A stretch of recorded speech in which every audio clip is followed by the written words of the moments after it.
Melanjutkan episode sebelumnya, Ferit bersama Abidin hanya menemukan sopir Sinan, kemudian mendesaknya untuk menunjukkan keberadaan bosnya. Dan setelah menerima petunjuk, mereka segera menuju ke sana, menemukan Sairan serta Sinan tergeletak akibat racun. Keduanya lantas segera dinaikkan ke ambulans untuk dibawa ke rumah sakit agar mendapatkan penanganan. Dan seperti biasa, ketika pihak dokter sedang mengusahakan, pihak keluarga justru membuat gaduh, terutama Kazim. Seakan tidak terima dengan kondisi putrinya, ia berusaha melabrak keluarga Katarci. Sebab mereka dianggap yang harus bertanggung jawab dengan kejahatan Sinan berusaha membunuh Sairan. Untungnya pihak rumah sakit bisa menghentikan perang ini. Setelah itu, Ferit menemui Diyar untuk meminta maaf atas batalnya pernikahan mereka. Lucunya, Diyar bisa memaklumi sebab ini menyangkut nyawa seseorang. Dan beberapa saat kemudian, Ferit menerima informasi bahwa Sairan telah sadar.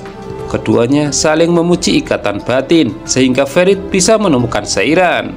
Dan di tengah suasana yang hangat itu, Diyar muncul mengajukan diri sebagai pengacara Sairan untuk ditanyai polisi.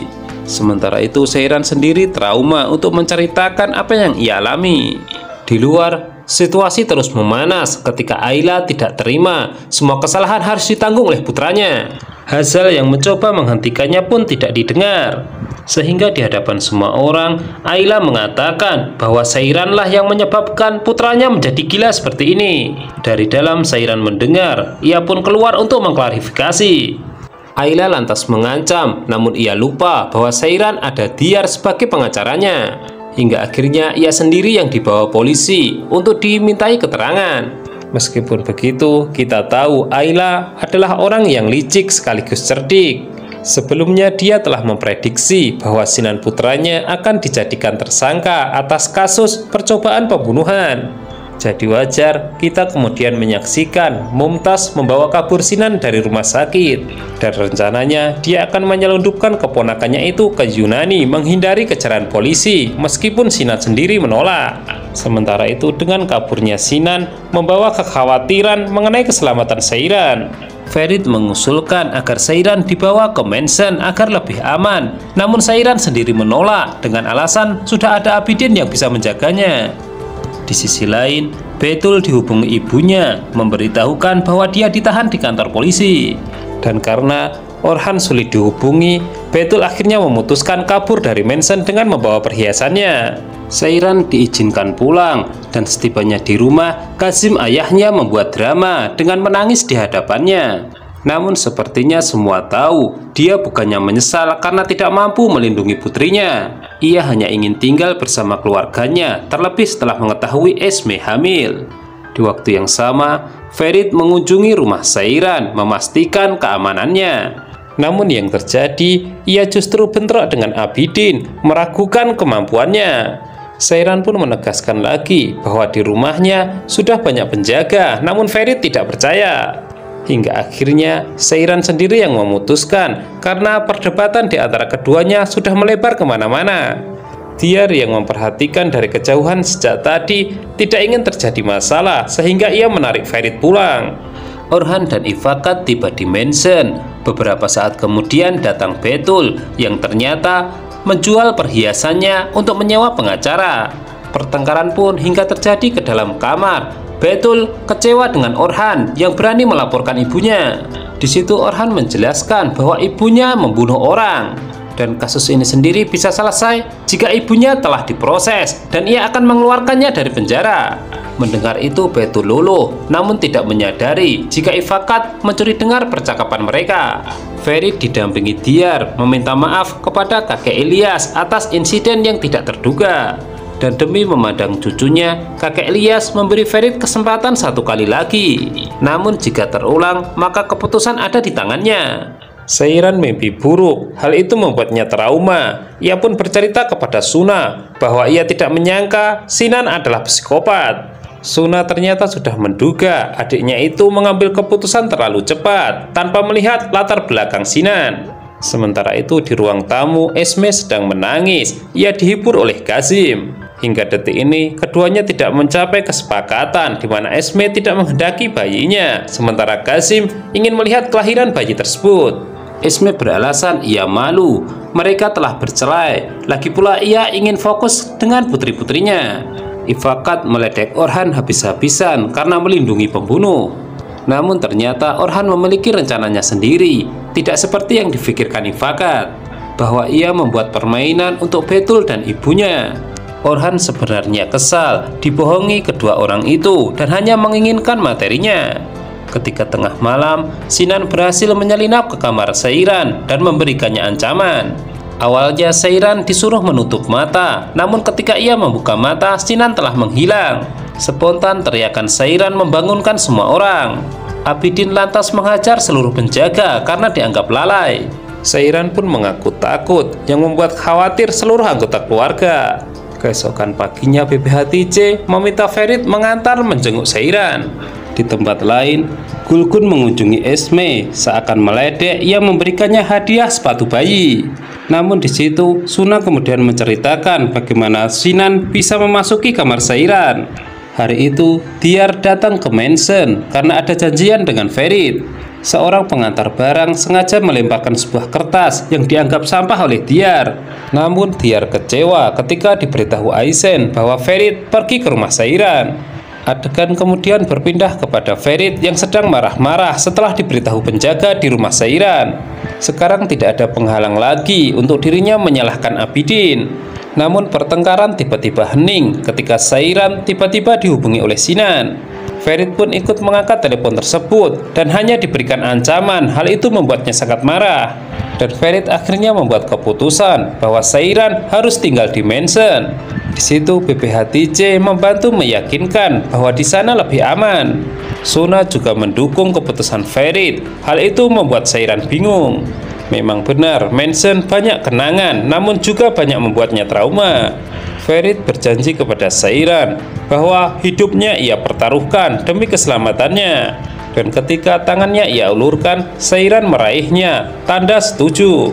Sementara itu, kakek Ilyas berbincang-bincang dengan istrinya. Ia meragukan sikap Ferit. Dan baru saja mereka membicarakannya, Diyar pulang dalam keadaan menangis. Setelah diinterogasi, terungkaplah bahwa Diyar kecewa dengan sikap Ferit yang masih memperhatikan Seiran. Hal itu tentu mempertegas kekhawatiran kakek Ilyas. Orhan pulang dengan membawa pengacara yang menjelaskan bahwa kesulitan mengeluarkan Bibi Nurten karena ada saksi yang melihatnya. Mendengar itu, Betul hanya bisa menangis.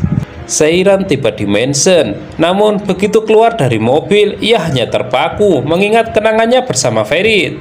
Dan masa-masa indah itu, Seiran ingin mengulangnya lagi. Namun sesaat ia tersadar bahwa Ferit sekarang milik Diyar. Ifakat berpura-pura peduli pada Betul dan berjanji akan mengeluarkan ibunya dengan satu syarat, yaitu dia pergi dari mansion dan tidak berhubungan dengan Orhan lagi. Namun kali ini Betul masih menolak, ia masih percaya Orhan. Ketika keluar kamar, Ifakat kaget dengan adanya Seiran. Ia tidak setuju dia tinggal di mansion. Disitulah Ferit kemudian menceramai seluruh anggota keluarga bahwa siapapun yang menentang keputusan ini, maka ia yang harus pergi dari mansion. BPH-TJ sangat kagum, Ferit sudah menyerupai kakeknya. Qasim dan Esme menghadap BPH-TJ meminta nasihat untuk hubungan mereka kembali. Padahal di situ Qasim memberitahukan bahwa Esme tengah mengandung bayinya. Hanya saja BPH-TJ menganggapnya bercanda, Esme juga membantahnya. Meskipun begitu, diam-diam BPH-TJ setuju jika keduanya rujuk. Itulah sebabnya cincin warisan keluarga ia berikan kepada Qasim untuk melamar Esme kembali. Dan untuk kedua kalinya, Ferit mengulurkan tangannya untuk diraih Seiran dan mengajaknya masuk ke dalam kamar yang penuh dengan kenangan. Sementara itu di waktu yang sama, Diyar menyelinap ke mansion, menaiki tangga dan melewati balkon seperti wanita-wanita terdahulu yang dekat dengan Ferit. Seiran bertanya kepada Ferit kenapa lukisan dinding di kamar mereka kini telah berganti. Sebagai kilas balik, ada rahasia besar di balik lukisan itu, yaitu lukisan Seiran yang selalu Ferit pandangi. Diyar masuk, baik dia maupun Seiran kaget dengan situasi ini.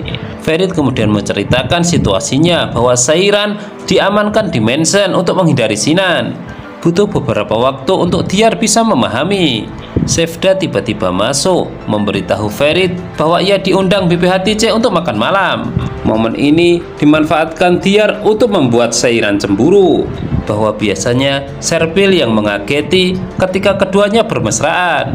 Sementara itu, Betul dibuat terpukul ketika pengacara yang sudah ia sewa mengaku sudah menyerah, tidak mampu mengeluarkan ibunya dari penjara karena Orhan juga terlibat. Betul lantas berjalan menuju dermaga di belakang mansion untuk mengakhiri hidupnya. Beruntung BPHTC datang tepat waktu untuk menanyakan apa yang ia lakukan. Betul hanya mengeluh, ia tidak tahu kapan lagi bisa bertemu dengan ibunya. Dari situ BPHTC hanya menduga bahwa Betul sedang dikecewakan Orhan. Ifakat melihat momen itu, kemudian menarik Betul untuk diajak bicara di dalam kamar dan mengingatkannya bahwa penawarannya kemarin masih berlaku. Merasa terdesak, Betul setuju dengan penawaran Ifakat. Ia bersedia meninggalkan Orhan dan mansion asalkan ibunya dibebaskan dari penjara. Ifakat sangat senang dengan kesepakatan ini hingga terlihat sampai ke meja makan. Namun itu tidak berlangsung lama. Kasim kemudian mengambil alih kesenangan di meja makan. Dia memaksa seluruh anggota keluarga untuk ikut bersamanya ke teras. Suna dan Abidin yang baru datang pun menambah kebahagiaannya. Tidak ada yang menyangka apa yang akan dilakukan oleh orang satu ini. Padahal kedatangan Abidin sendiri untuk membuat perhitungan dengan keluarga Korhan, namun Kasim menyuruhnya untuk mengesampingkan.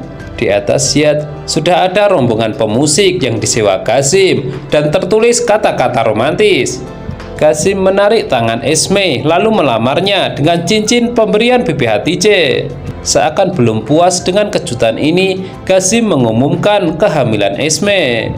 Semua hampir tidak percaya, namun Kasim meyakinkan dan Esme pun mengiyakan. Namun di tengah kebahagiaan ini, Betul muncul mengucapkan selamat namun secara tidak ikhlas. Menurutnya semua beruntung dengan pernikahan. Hari ini Kasim dengan Esme, sebelumnya Seiran, dan sebentar lagi Ferit dengan Diyar. Hal itu seperti sebuah sindiran kepada Orhan untuk segera menikahinya. Tentu saja di situ hanya Orhan yang bisa menenangkan Betul dengan kata-katanya. Sementara itu di luar mansion diperlihatkan Sinan sudah siap dengan rencana barunya. Setelah itu di dalam mansion semua dikejutkan dengan kembalinya Halis B. Hanya saja ia cukup kesal melihat permasalahan keluarganya semenjak ia tinggalkan. Sementara itu Abidin menyimpan dendam atas kematian orang tuanya. Dari sekian banyak anggota keluarganya, hanya Ferit yang disambut oleh Halis B dengan hangat. Sedangkan untuk yang lain, Halis B mengaku telah memantau mereka semua. Dan mulai saat ini, kendali mansion kembali jatuh ke tangannya. Semua diminta berhati-hati.